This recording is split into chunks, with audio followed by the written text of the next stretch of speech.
Hello and welcome into another episode of Popcorn for Breakfast. In this week's edition of What's Poppin', we are going to get caught up on all of the latest movie and TV goings on, including what's been happening in the box office. It's been a minute, so we're going to get you caught up on what's happening there. There's some comic book, movie, and TV news happening. We've got Agatha all along. We got the Penguin. We got Lanterns casting news. Lots to get in there for you comic book fans. And of course, some other news from around the industry that we will leave a surprise, but it may involve John Wick. It may involve the Oscars. It may involve many other things. Let's get into it.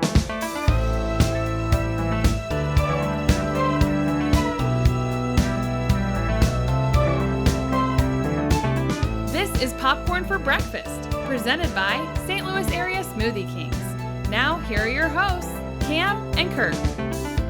Thank you so much for joining us on another episode of Popcorn for Breakfast. With me, as always, your co-host, Kirk. Hello, hello. Hello, Kirk, and I am your other co-host, Cam. We are so glad you're here. We have a What's Poppin' edition of the show today. So no movie review today. We're going to get into the latest movie and TV news. And it's been one of those times where there's not a ton going on, but there also is at the same time. It's this weird thing where like there's not big giant names in the box office so much right now. There's a lot of like unsung heroes. You got like the Transformers 1 and their Wild Robot movies that kind of came out of nowhere and surprised some people, animated films even. And then you got the heavy hitters that are like Joker 2 and Megalopolis that everybody's had circled on their calendar since the beginning of the year that are having results different than what people expected. It's a weird time, Kirk. It is weird. The theaters are full. That's what's also very exciting. There's so much variety of movies right now. We're in this snowball of you have legacy movies that are being re-released, mostly scary movies, right? Halloween movies. You have these big sequels that are coming out and flopping, and then you have these other sprinkled, unique, almost experimental movies that are doing very well for what they are. Yeah, like Terrifier 3 beating Joker 2 this week. Like what? I know that's like has a cult following, and it's been building momentum over the years as like being like so grotesque. And so it's built this kind of word of mouth almost in the same way we saw earlier this year with Long Legs. Mm-hmm. And with this being the sequel, it's kind of exponentially grown, but never in my wildest dreams would I imagine that Terrifier 3 in its first weekend would top Joker 2 in its second weekend domestically. That blew my mind. It's insane. I don't know that I could sit through one of those Terrifier movies. I think I could. You think so? I think they're streaming the first two. Yeah. I haven't watched any of them just because the first two were kind of, I'm intrigued now. Okay. But the first two were just so gimmicky in the way that they were. It was just like, they try to be super grotesque. And I was like, I don't really have a ton of interest in that. Just like a movie that's just a gimmick. But now the gimmick is growing. I know people keep coming back. So I'm like, are they just doing it? Is it just like for fun? It's like, all right, I guess Cam and I will post our first reaction video of the. I think we got to go into it, but I don't know. I have definitely softened in terms of my constitution for being able to endure things in films ever since I've had kids. Yeah. People have always told me like once you have kids, you get a lot more squeamish, you get a lot more anxiety, etc. All of that has been true, but I still feel like when it comes to movies, I can kind of handle whatever, but I don't know. I haven't seen Terrifier 1 or 2. So when you have kids, you see some stuff. Yeah. So maybe it's strengthened you in that side. Me stronger. You're like all the bathroom things that I've seen. Dad strength. Nothing can scare me. It's possible. But I want to talk about that. But I'd be remiss if I didn't first say happy 25th birthday to Fight Club today. Happy birthday, Fight Club. David Fincher. It's great. Maybe I'll go watch it after this. I might have to. Yeah. I have to. It's a classic. Let's get into the box office, Kurt, because we're talking Megalopolis. We're talking Joker. Some are calling it Megajokalis. they really are. And I love that. I just love that it doesn't take very long for these things to be born. No. And I love how people are bonding over having seen both films in theaters as if it's this sort of harrowing experience. Like it's the anti-Barbenheimer, whereas Barbenheimer was this celebration of film. It was summer. These movies were grossing a ton. They were so different, but they both were grossing like $1 billion. It was so great. And then you got this, which is just like critics are kind of hating these movies. Safe to say. Yep. Right. Easy. Yep. And people aren't going to see them, so people are hating these movies. And but the diehards are still there. You've seen both. I have seen both. I've seen neither because I've been like detoxing, but I'm back in now. I still had no desire to see either one. Yeah, I mean, do we want to dive into my quick reviews of these, because these will not hit the air? What do you think? I do. I want to hear high level thoughts. High level thoughts. Joker 2 is better than Megalopolis. Okay, hands down. Is that a low bar to clear? That's a hard question. Megalopolis, I fell asleep 3 times during. Wow. How long is it? What's the runtime? I know nothing about this. It's about 2.5. It's about 2.5. Wow. It's so boring. It's so boring. They set you up with like this ethereal fever dream, like abstract world, and it never hits it for me. It never does. It's really just boring. In fact, there is a literal fever dream. I think it's like maybe Adam Driver takes some illicit drugs briefly, and I missed that part. Like what I've seen the reels going on social media, and I don't recall that at all because I was asleep. I was actually asleep. So yeah, very boring, very awful, very terrible from start to finish. That sounds like late stage Francis Ford Coppola. Yes. And that's the thing about Megalopolis that we can get into a little bit later, but it's like people act like we haven't seen a recent Francis Ford Coppola movie. It's like, no, he can't make movies. And I'm even wearing a Godfather shirt right now. Yeah, Kirk's a stan. Yeah. I was upset. So I would give that probably a 2.2 out of 10, Megalopolis. Sheesh. Joker 2. Yeah. Man, the hate is insane for that movie. The vitriol. It's so nasty. It's nasty. I would say that so I think our Joker scores were like 9.8, 9.9. They were high, but I do want to say as just for the record, let the record show, when we do the retcon episode that we keep talking about and we've never done, it's coming. It'll be like the thing that we keep saying is going to happen, but won't. I will be taking that one down. Okay. Not seismically, because I do still really like that movie a lot, but I went too high. Okay. Yeah. I'm going to keep mine exactly where it's at. And I respect it. I respect it. But I think just as time has worn on, it has not had the staying power for me, but I also have not revisited it. So maybe I need to do that before I officially rescore. You do. You deserve a rewatch before you retcon. I think that's fair. Unless it's Megalopolis. Maybe it should be a prerequisite. Maybe it should be a prerequisite for rescoring. You cannot retcon it without watching it twice.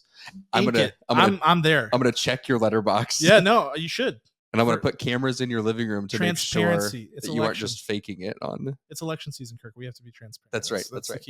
Joker 2. There's a few too many musical numbers. I do appreciate the musical-esque element to this movie. Yep. But it gets a little boring. And the songs that they choose in order to reflect Arthur's emotional roller coaster and navigation and journey, I think that they chose some of the wrong songs. There's some weird lyrics in some of them that just take you out of the movie. You're like, why'd they sing that part of this song? Like existing songs? Existing songs. Are they all existing songs? Yes. So it's like a musical review. It's like a rock opera. Exactly. Which I like. Sure. Like, that's for me, right? Yeah. But the songs they pick sometimes don't make sense. And there's like 2 or 3 too many songs. Okay. But I do appreciate when they do start singing, because it puts you in the right mindset. So that's more like, 9.8, 9.9 was my score, I think, from Joker 1. Still remains. Joker 2, it's going to be like a 6.6. So decent. Yeah. Not abysmal, like people are saying. A lot of people hate it, and I think that there's some weird stuff about it. I think for Megalopolis and Joker 2, like I alluded to with Megalopolis, why are we acting surprised? Like, okay, here I should be careful here, because I don't feel like people are necessarily acting surprised that it's bad. I think people are just like, it's bad. Which I haven't seen it, so I can't say whether it's bad or good. The point is, Francis Ford Coppola has continued to make movies. Right. So it's not like, it's not like this was, he made the Godfather trilogy and then he went away into hiding, like Harper Lee style. And then he popped out of nowhere and was like, Megalopolis. It's not that situation. Like, he's continued to make movies, and many of them, frankly, have been bad. Some have been really good. Some have been really bad. Right. So, acting like it's, to act like, oh my gosh, I can't believe Megalopolis is bad. I mean, that was always on the table. Yes. So we shouldn't be surprised by that outcome. Mm-hmm. Joker 2, the one I find weird about it is people acting surprised that it's a musical. I'm wondering how people missed that boat, because one of the very first things we heard about Joker 2, like ever was that it was a musical immediately. And they did in fairness back off of that for the marketing and for a lot of the like press tour leading up to it. They kind of eased off that a little bit. Um but I mean, so I guess some people just missed that initial wave where like it was a musical, and maybe it was because they got backlash for people being like, it's a musical. They had to like step off. But I think a ton of people hated it because it was a musical. They do. And I think that that's a weird thing whenever the movie we've known. Right. We've known that. And it's not Rent, y'all. Yeah. Right. Like it's very layered. It's like an onion, like it's very methodical and very planned. It's not just people singing to sing. It's very intentional. Yeah, well, intentional or not, the reality is that both these movies have done abysmally at the box office. Let's start with Megalopolis because I think this is the least surprising of the two. Mm-hmm. So it's only done 10 million so far in revenue across 10 countries. That's bad, and it's been out for 2-3 weeks now. Yeah, not good. The production budget for this movie was $120 million. Lionsgate helped with the setup, but they didn't fund it. The production budget, as if you recall, was funded out of Francis Ford Coppola's pocket. Yeah, so he's taken a bath on this movie, majorly.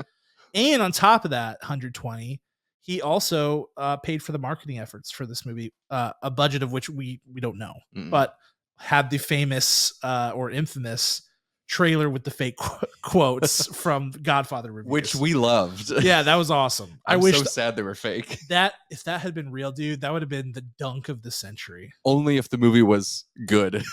Even if it's not, it's still like, watch this, because there's always that fear that like, at least for me, because I have crippling imposter syndrome, that like you are on the wrong side of history with something that's a groundbreaking piece of art. Because you look back and you're like, people hated Kubrick, right? Now he's adored. It's the same with like old composers like Mozart and things like that, underappreciated in their time, what have you. So it's always I'm always scared that it's like, I'm going to hate this movie and it's going to turn out to be this like masterpiece that transcends time and genre and everything. You're fine. But whatever. With this one, it seems like that's not the case, though I have not seen it yet. With Joker 2, I want to talk Joker 2 by the numbers. Okay. First of all, had a worse opening weekend than Morbius. Ooh. Worse opening weekend than the Marvels. Which opening of Morbius when they re-released it? The OG. Okay, the OG. Cool. Worse than that. Worse than the Marvels. Worse than the Flash. Which the Flash was hyped to oblivion. So that's not totally surprising. But it got a D in Cinema Score, the lowest Cinema Score rating ever for a comic book movie. Ever. And its budget was like a whopping $200-something million. Yes. So it's bad. $150 to $200 million was the budget. Wow. And it had an 80% drop in its second weekend. Its second weekend, this was posted today by Discussing Film. Its second weekend was worse than Beetlejuice's sixth weekend. Brutal. I mean, this is like a legendary fail. It has to be just that it was a musical. It has to be. Yeah. Think of, Mean Girls, the musical, the movie wasn't that great. Besides Renee Rapp. Yeah. But it wasn't great. No, it was bad. But I think it was the same thing. People strictly don't know. People were ticked about that. That it's a musical. But the marketing was bad on Mean Girls. They tried to hide that it was a musical. We just want to be very clear that when Wicked comes out this winter, Wicked is a musical. That's a musical. They will sing the entire time. Okay, thank you. Just wanted to clear the air. That's fair too, because I don't think there's a lot of singing in the Wicked trailers either. There's not, man. It's so weird. But yeah, sorry, I got my numbers mixed up. The budget for Joker was 250-ish million estimated. The projected loss for the movie is 150 to 200 million. Oh, neat. Brutal for a studio, Warner Brothers, that has been just getting pwned outside of Dune, like just getting absolutely wrecked. Dune is the only reason they will survive this year. Yeah, so at 100%. And Dune didn't do like insanely well. No. I think the age of like 2019 in Ginormatron movies is over. I think that's just done. And I know that Barbie did fantastic, but that's Barbie. Right. Like Barbie. And Oppenheimer was just a gem. Yeah. Yeah. So I don't know. It's rough, but I want to talk more about DC because there's a lot of DC news going on right now. And Joker 2 kind of ties into that. Okay. Joker 2, they have been kind of DC Studios feels like they're on a PR wave of trying to distance themselves from that movie. Oh. Because they're kind of like a burgeoning, a growing studio that's just grown into existence because of James Gunn. Yeah. But there's been a lot of stories, I don't know if you've seen them, about like how Todd Phillips has said as much himself, like this is more of a Warner Brothers movie. I didn't talk to Peter and James Gunn, like Peter Safran and James Gunn. I didn't talk to DC. Like this was its own thing, which I think is going to turn out pretty well for DC Studios, because if it had come out that James Gunn had his fingerprints on this thing and then everybody hates it, people are going to be like, yikes. Right. So I think Warner Brothers is probably releasing that stuff because A, I think it's true. Yeah. But I think B, they want to keep their golden boy protected. Yeah. Because there's a lot of stuff happening with DC Studios right now that's exciting. And I mean, I'm excited personally. Like I'm as excited as I've been about anything about DC Studios. So I want to talk about a few of those things. Okay. One of those is Lanterns. This project sounds freaking cool. It does. I think a couple things. We were talking about it this weekend. Green Lantern is actually one of the coolest DC heroes. And there are some really good DC heroes, but I think a lot of people who are more like came on board during the MCU phase into comic book movies, which is totally fine. No judge. Totally cool. I'm not like any sort of crazy comic book reader, but I've read enough. And Lanterns, there's been some really cool Green Lantern runs, but I think a lot of people just associated with that Ryan Reynolds movie. They do. Which was awful. The CGI And so suit. they're like, I don't want a Green Lantern show. This is going to be, this sounds sick. They're setting it up like a cop detective show on Earth between Hal Jordan, which we've learned is now going to be played by Kyle Chandler. Yes. None other than. And we just learned recently that the dynamic is that Hal Jordan is training newcomer Jon Stewart, who is going to be played by none other than Aaron Pierre, the breakout star of Netflix's Rebel Ridge from earlier this year. So my opinion is that this sounds absolutely sick, is going to be amazing. Another thing to be super excited about. Where are you at? I'm super thrilled. Yeah. I want all the best things for Kyle Chandler.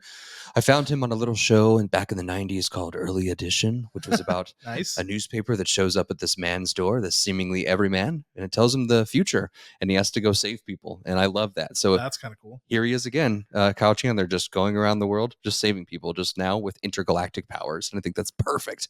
And Aaron Pierre, Rebel Ridge, if you haven't watched it, go watch it. It's just beautiful. It's perfectly done. It's thrilling. It's exciting. It's funny at times. It's so good. And I think this matchup is fantastic. And it's one of those ones with Rebel Ridge that really took on a life of its own, just total word of mouth. I don't feel like Netflix gave it a very big push, and it just kind of went, like people were watching it and it just was like, hey, this is really good. Yeah. So it's exciting. I mean, I'm excited. I mean, he looks like Jon Stewart. He does. He has the eyes. Like they make those eyes green, and it's like, hello, here we are. So it's going to be really cool. I know Josh Brolin was in talks for it. I don't know. I know he talked to comicbook.com about.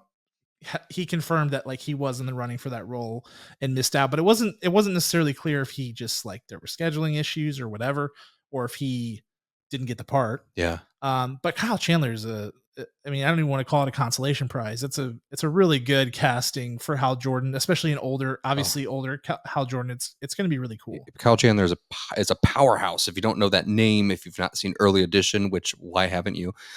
He was in a series that failed in the third season called Bloodline, but he was in Friday Night Lights, the TV series. First two seasons of Bloodline were elite. OGs who've listened to this podcast are like, oh my God, there they go on Bloodline again. But seriously, first two seasons of that show were cash money. They were perfect. So good. There was nothing wrong with any of those episodes. So true. Friday Night Lights, the TV series, was a huge hit. He was the coach, of course. And Clear Eyes, Full Hearts. Wait, have you watched that show? Yeah, man. Oh, man, I've never seen the show. Oh, come on now. I love it. And then also, of course, Super 8, J.J. Abrams, when he was directing movies. Back when J.J. Abrams was making movies. Remember that? A millennia ago.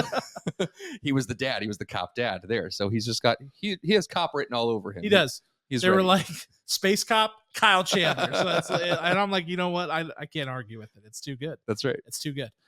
So like I said, DC Studios is on a bit of a heater right now, just because it's new and untainted relatively. So you've got Lanterns, we've got other projects confirmed. We know Superman is well on its way. We've seen tons of stuff leaked. That's going to be the big one to determine all things. They've got this really cool Christopher Reeve documentary, which has been critically acclaimed and it got a theatrical release. So that's really cool for them. And it seems like every week there's some sick new project coming out. They're like, hey, they're going to do a show about different versions of Robin. I was like, oh my gosh, that sounds incredible. Please, let's do it. And then it was like, they're going to do an anime style. I forget if it was like Teen Titans or something like that. I was like, yes, good. Yes. Like, just keep it coming. So there's a lot of good press. And then, of course, there is the Penguin. So the big story in streaming TV right now, at least this is how I interpret it, is like, here we go, Marvel versus DC, right? Agatha all along, and the Penguin, which is probably it cheapens it to do that, but it's fun. Let's do the head-to-head thing, right? Let's do it. Like, they're very different, but let's talk about it. You're watching both. Yeah, I am. I'm watching the Penguin because I was hyped about it, and because I don't know, dude, I needed like a Marvel detox. At least on the shows. The shows were bumming me out. So I took a break. People say both are good. I think the Penguin's great so far. But being the resident expert, since you've seen both and you've been keeping up with it, where are you at? Yeah. Penguin takes the lead. It's had 4 episodes are freshly aired now and live right now as of this recording. Agatha just hit its 5th episode, and I think it wanted to have this big reveal in this episode, and they're doing a lot of marketing to kind of solidify that. And it's like, without the extra confirmation of the marketing, I don't know exactly what's going on in this show. Really? And Catherine Hahn is absolutely incredible. Patti LuPone is incredible. Awesome. Aubrey Plaza, fantastic. But Penguin is firing on all cylinders. The cast of Penguin is balling. Every last one of those. Minus guys. Mark Strong. I hate Mark Strong. Yeah. He doesn't do anything right. And just the recast. Yeah, there's no need to. You go from John Turturro, who did just a really unique take, I think, on the Carmine Falcone character. Academy Award nominee. Yeah. Like, let's go. And I don't know. You get Mark Strong, and it's like, first of all, it just feels like a blatant miscast. Just because he doesn't. Italian mob boss. I don't know. It just didn't work. Like, Mark Strong is the great value Stanley Tucci. Brutal. Yes. Stanley Tucci without the range. Yes. See, I kind of like Mark Strong, but I also he does just do a lot of bad roles. He does. Yeah, he really does. So it's tough. And this is a good role that he strong armed someone. I don't know who. Yeah, it's a miscast. It's so frustrating. It's a miscast, but I mean, Christine Milioti, unbelievable. Yes, doing amazing things. We've known that she has that in the bag. Frankly, since How I Met Your Mother. Yes, everybody was like so stressed about meeting the mother, and obviously that show destroyed everything good about it in the final season. But she was not part of that. When she walked in the very first episode, you're like, I think I like her. I know, which is impossible. Yes. It's actually impossible, because the whole show, you're like, I don't want anything to do with this woman. I don't even want to see her. I don't want to see her face. You have 10 years of Ted and Robin, like, touch the sky, Robin. Like, come on. Like, that's stuck in my brain forever. And yet she walks in, you're like, oh, she's perfect. She's perfect. She's going to be a great mom. I know. Oh. That should tell everybody right there how amazing she is. Yes. And then you get Wolf of Wall Street, and then you get Palm Springs, and now we're here. Palm Springs, man. And it feels like the ramp should have been faster for her, because I mean, she's acting her tail off in this movie or in the show. And the kid who plays Victor, whose name I can't remember. Yeah, oh my gosh. Yeah. Oh my gosh. Yeah. He needs credit where credit is due, so I'll look that up at some point. But I just blanking right now, but that's okay. And Colin Farrell, the Penguin, and himself. Colin Farrell, right? He's the guy who, like, oh, he's going to carry this show, transformative performance, etc. And don't get me wrong, he's doing amazing. It's so great. Yeah, it's so great. I think here's my thing though. I don't think I like the movie universe and the TV universes intersecting. Oh, in general. Okay. Because as much as I like the Penguin, and I Mhm. think the Penguin is a good show, there is just a bit of lost suspension of disbelief because it doesn't look like the Batman. Right, because it's not as they had longer to do it, right? Because it's not a movie; it's a TV series, Yeah. right? And the budget is different. Where you plan, okay, great, I'm gonna have these 3 giant explosions, moments, blah blah blah. You have you have to have a big boom in every episode, right? A big fight scene or a big explosion in every episode. So you have to like string that out throughout all of the Exactly. episodes possible. You're exactly right. How you manage the production is totally different. You might have a Mhm. movie-sized budget, but it's spread across 8 episodes, right? Right, right, And there's also like you have to scale things, right? It's like we may show this one location 15 times right. in this movie. So it's not like let's get this one shot right this one time. It's like we need this to look the same every time we go here. Mhm. So you got to kind of find efficiencies. And that's just the nature of it. And it's not to say that anybody's doing anything wrong on the Penguin because I don't think it is. But it's like you've got the Batman cinematography by Greg Fraser, right? Like Beast. I mean, one of the best looking comic book movies of all time, if not the best looking comic book movie of all time. And then you've got this show that, it looks like a TV show, a prestige TV show. Yes, but a TV show. Yeah. Do yourself a favor before you start Penguin. If you haven't watched it, go back and watch the Batman like immediately before it. Yes. I promised you it will get you in the perfect mood to see this series. In fact, if you haven't started watching it, you maybe like take 6 more weeks off and then just like binge straight through. Take a couple days off work, watch the Batman because it's 3 hours. Yeah. And then watch, 8 more hours of Batman universe. I've started to do that more, to be honest. Take some days off to watch. No, the wait until it's all out and then binge. Sure. Even though you miss out on the community aspect, which I love. I love that aspect of it. And so it pains me to skip it. So I go kind of back and forth, but like Agatha for me feels like one where I'm going to go through it. And I've already been spoiled on some stuff, but the stuff that I got spoiled on, I wasn't surprised by. So it didn't bother me. Yeah, I would say as someone who's been living it week to week, you're good. You're not missing much. Yeah. Good to know. Even though it's still a strong series, I'll leave it at that. Right. A couple of quick things. Ballerina, this John Wick spinoff. There was an article about from the Wrap that was talking all about Lionsgate struggles. They've had 6 straight stinkers, and buried in it was some John Wick news about the Ballerina movie. So Ballerina is directed by Lynn Wiseman, who has no disrespect. Well, I don't know if I can say no disrespect. Has one of the worst filmographies I've ever seen in my life. With much disrespect, Lynn. With all due respect, one of the worst filmographies I've ever seen. Whether or not that's his fault, I can't say, but we're talking Underworld. We're talking lots of bad TV shows. I don't know how this guy got the job. That's all I'm saying. And maybe he'll punch me in the face one day if he ever hears this podcast. And maybe that's justified. I don't know. But he'll say, with all due respect. Yeah, which would be great. I would allow it. I would take that punch with a smile on my face. Anywho, Lionsgate, coming off of 6 straight box office stinkers, was not loving the direction that Lynn was taking with Ballerina, which of course is the Ana de Armas spinoff from John Wick that will feature Keanu Reeves in the John Wick role, as it's kind of like John Wick 3.5. It takes place in between 3 and 4. Yeah. And so Chad Stahelski, the guy who is the top dog, the founder of the John Wick universe and big dog at Thunder Road Productions, he has stepped in to do 2 to 3 months of reshoots. Whoa. Extensive reshoots, wherein Lynn Wiseman wasn't even on set. So yeah, are we worried? That's the actual question. That's the underlying question here. Are we worried? Well, I think I don't think there's a lot to worry about when the original OG founder director is coming in to fix it. And they're taking their time. I mean, they delayed the movie a full year. Yeah. And they took 2 to 3 months and spent a ton of cash on it. Then I feel like I'm not worried, but wow, what a misstep in hiring that guy at first. Like, you see his filmography. He's got to prove himself before he gets handed the keys to a franchise that's perfect. It's not like it's Death Wish 7, right? Or whatever else. Fast and the Furious 19. Like, this is a movie that has been successful every single time in story and production and acting in every category.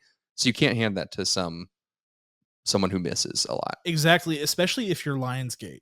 Because what else do you have? You got John Wick. You got the Hunger Games, which is just easy money. Yep. And those movies are coming back out again. There's more Hunger Games stuff coming. But like, this is the first spinoff of the John Wick universe, save the Continental, which was its own thing. It's a TV series, totally different deal. The first feature film spinoff with a huge movie star, Ana de Armas, you cannot miss. Nope. So the fact that they even went this route in the first place feels like a bad choice.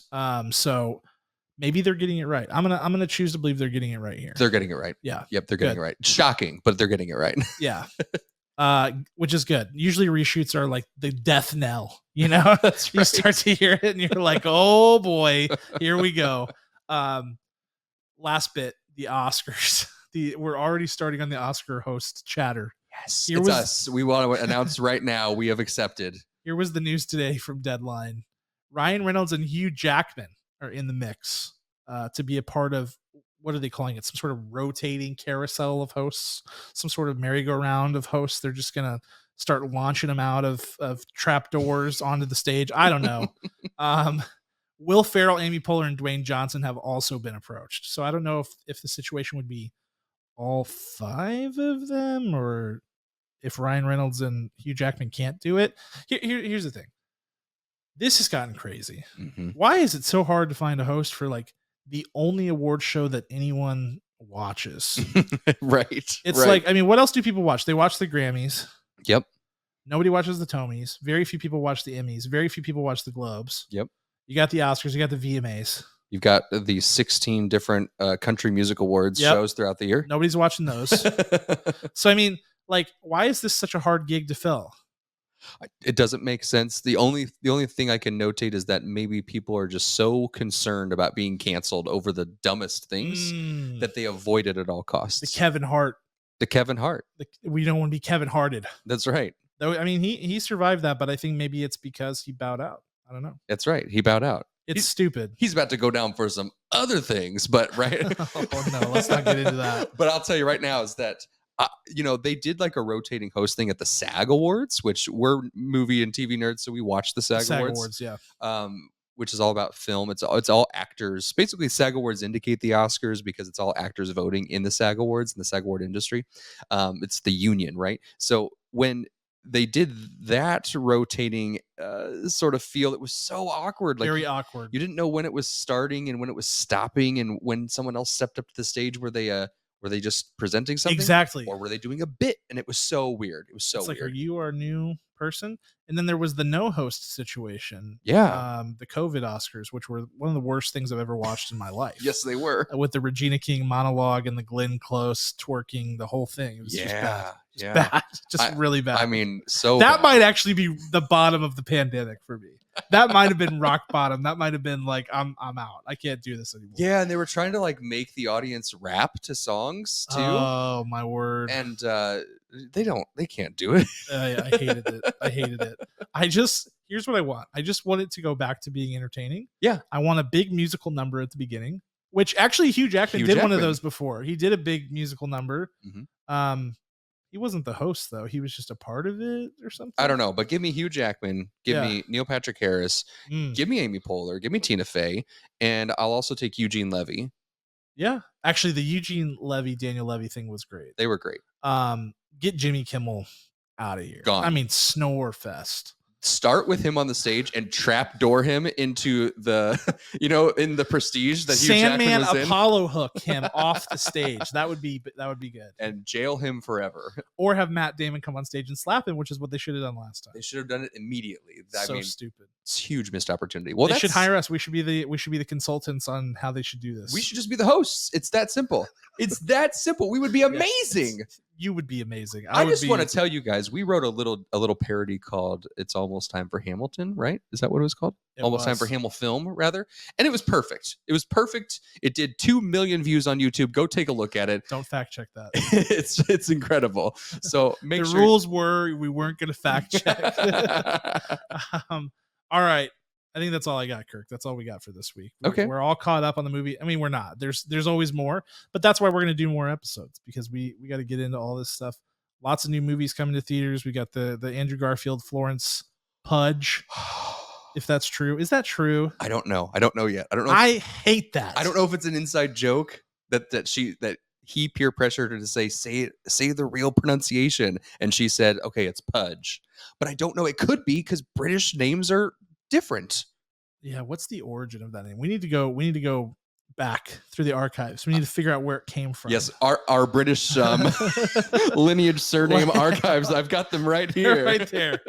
We need to figure it out because I don't know that I can honor that. It's hard. It's a toughie. Flo Pudge. But we do have a lot of movies coming up. We got Venom. The Last Stand will be reviewed. Last Dance. The Last Dance. Not to be confused with X3. The Last Stand. We're gonna review that. So stay close. Subscribe to the channel. Grab a notification bell. Whatever the things they say. Yeah. Smash it. Destroy it. Crush it. If you're a podcast listener, we love you. Subscribe to the podcast so that you get alerted every single time there's new episodes. Check out all of our blogs, content, including articles from the fabulous Stefano, who is part of our group that writes for our website on popcorn4breakfast.com. And I want to give a special thanks to our executive producer, Ryan Spriggs, and our title sponsor, St. Louis Area Smoothie Kings. Thank you so much for being here, and we will see you next time. Talk to you then.